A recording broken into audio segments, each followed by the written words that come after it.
ओम शांति। वर्तमान समय विश्व की हालात देख कर के जहाँ घोर अन्याय, अत्याचार, पापाचार, दुराचार है, तो ऐसी दुनिया में सर्व आत्माएं यही कहती हैं कि हे सृष्टि के रचयिता, हे भगवान, ऐसी दुनिया आपने क्यों बनाई? काहे को ऐसी दुनिया बनाई जहाँ आज बिल्कुल भी सत्यता नहीं है, दुख और अशांति ही अशांति है। तो आपको क्या जरूरत थी ऐसी दुनिया बनाने की? अब पिता परमात्मा इसका जवाब देते हैं कि बच्चे, मुझे तो कहा ही जाता है दुख हरता सुख करता। अब आप थोड़ा सोचो, जो दुख हरता सुख करता होगा, क्या वो ऐसी दुनिया बनाएगा जहाँ दुख हो? नहीं बच्चे, मैं तो ज्ञान का सागर, सुख का सागर, प्रेम का सागर, आनंद का सागर, शांति का सागर, पवित्रता का सागर हूँ। मैंने जब ये दुनिया बनाई थी तो ये दुनिया स्वर्ग था, हेवन था, पैराडाइज था, बैकुंठ था, राम राज्य था, विष्णुपुरी थी। देखो, कोई भी बाप मकान बनाता है तो वो ऐसा बनाता है, कहता है कि इतना बढ़िया मकान होना चाहिए, उसके अंदर सारे सुख के साधन होने चाहिए ताकि मेरे बच्चे सुखी रहें।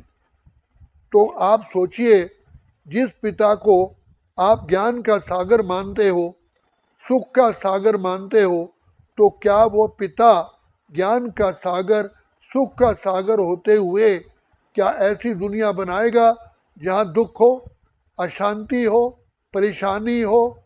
क्या कोई पिता अपने बच्चों को ऐसी दुनिया में देख सकता है?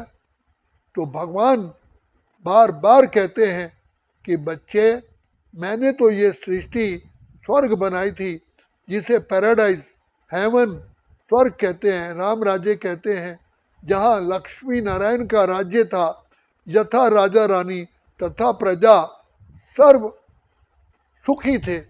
आज भी संसार में कहा जाता है घर की नारी को गृह लक्ष्मी। जब घर की नारी गृह लक्ष्मी है तो उसका पति भी तो नारायण होना चाहिए।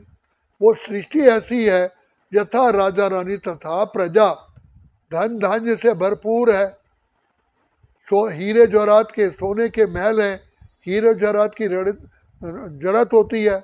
आज भी भारत देश को सोने की चिड़िया ही कहा जाता है, जहाँ पर अंग्रेज लोग आए, मुसलमान लोग आए, चाइनीज आए, सारे ही हमारे इस भारत भूमि से ही तो धन लेके गए हैं। तो ये भारत भूमि देवभूमि थी, जहाँ 33 करोड़ देवी देवताएं थे। आज भी 33 करोड़ देवी देवताओं का यादगार है, मंदिर बने हुए हैं, और फिर आप लोगों के नाम भी देवी देवताओं के ऊपर ही हैं। और आज भी रघुनाथ मंदिर जम्मू में है, जहाँ पर 33 करोड़ देवी देवताओं की मूर्तियाँ विराजमान हैं। तो ये भारत भूमि देवभूमि थी, घर घर में नारी लक्ष्मी थी, नर नारायण था, तब सुख, शांति, आनंद, प्रेम, खुशी, पवित्रता बरसती थी। घर घर में आनंद की लहरें थी, शांति की लहरें थी, प्रकृति तुम्हारी दासी थी। जिस राम राज्य के लिए गायन है, दैहिक दैविक भौतिक तापा, राम राज्य नहीं काहू व्यापा। ना देह का दुख है, ना प्रकृति का कोई प्रकोप है, ना नक्षत्रों का कोई परेशानी है। ऐसी दुनिया जिसे सुख धाम, हेवन, पैराडाइज, स्वर्ग कहते हैं, मैंने तो ऐसी दुनिया बनाई थी। लेकिन आप बच्चे जब इस सृष्टि पर आए थे तो तुम तो अपने को आत्मा समझते थे। तुम्हारे सिर पर डबल ताज था, एक पवित्रता का ताज, दूसरा रतन जड़ित ताज।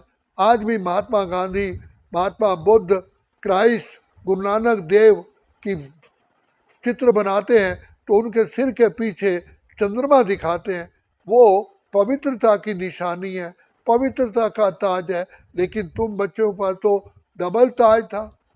और देखो, क्राइस्ट का मंदिर नहीं बना, गुरु नानक का मंदिर नहीं बना, किसी भी धर्म पिता का मंदिर नहीं बना, लेकिन तुम्हारे मंदिर बनते हैं।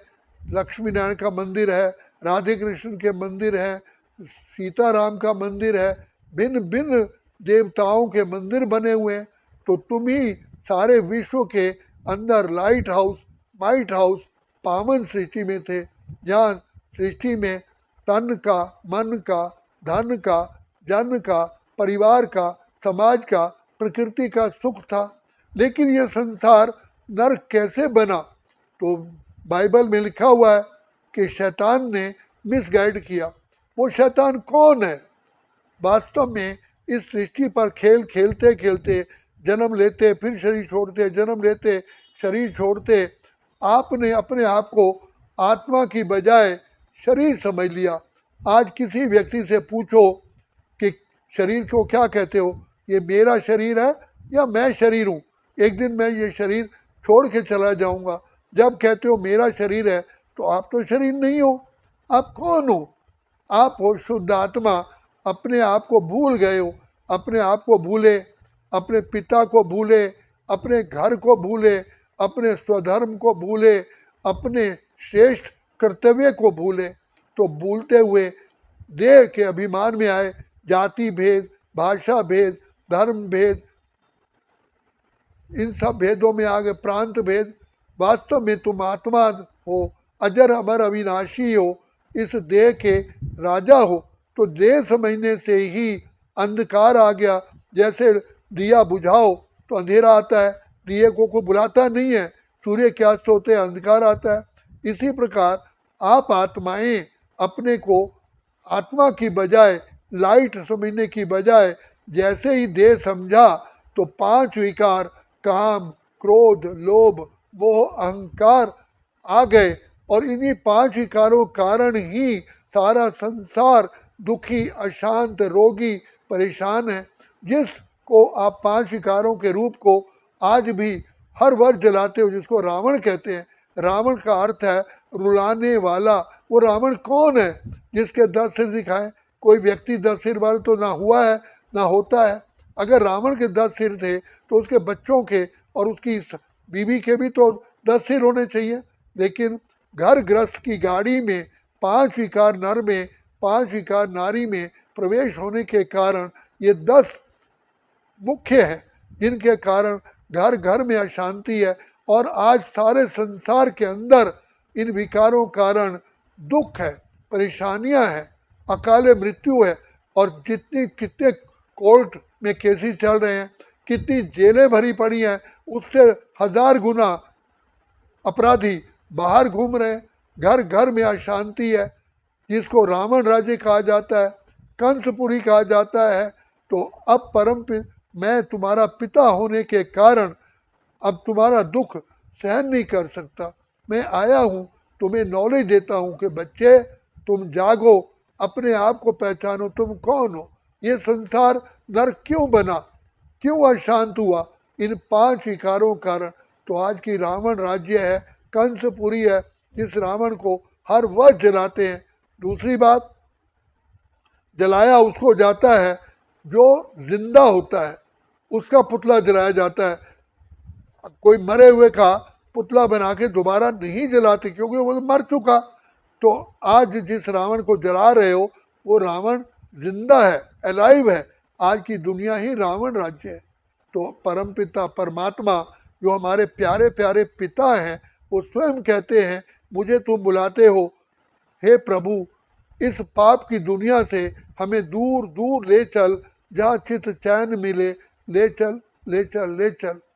अब भगवान पिता परमात्मा आए हैं हम बच्चों को प्रजापिता ब्रह्मा के मानव शरीर में प्रवेश करके नर को श्री नारायण, नारी को लक्ष्मी बनाने आए हैं। आज हमारी दुनिया का ही गीत है, नई उम्र की कलियां तुमको देख रही दुनिया सारी, घर घर को तुम्हें स्वर्ग बनाना तुम पे है बड़ी जिम्मेवारी। अगर स्वर्ग था तभी तो कहते हैं घर घर को स्वर्ग बनाना है।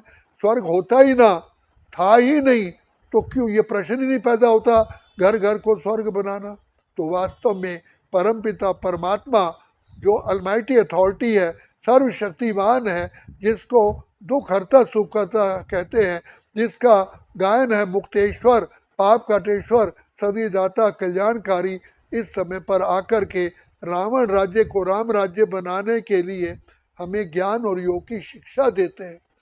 ज्ञान पाकर के हम अपने पिता को पहचानते हैं और उनको याद करते हैं, जन्म जन्म के हमारे पाप दूर हो जाते हैं। देखो आज भी साइंटिस्ट ये दिखाते हैं कि एक लोहे के टुकड़े को जिसके ऊपर बिल्कुल क्लीन है, जंग नहीं है, मैग्नेट को, चुंबक को 10 बार उसके ऊपर घुमाओ तो लोहा ही मैग्नेट बन जाता है। इसी प्रकार पिता परमात्मा की स्मृति से हम आत्माएं भी देव आत्माएं, पूज्य आत्माएं, धर्म आत्माएं, महान आत्माएं, श्रेष्ठ आत्माएं बन जाते हैं। तो पिता परमात्मा कहते हैं बच्चे पवित्र बनो, योगी बनो, अर्थात इन 5 विकारों को छोड़ो। तुम भक्ति में भी कहते हैं आरती में, विषय विकार मिटाओ, पाप हरो देवा।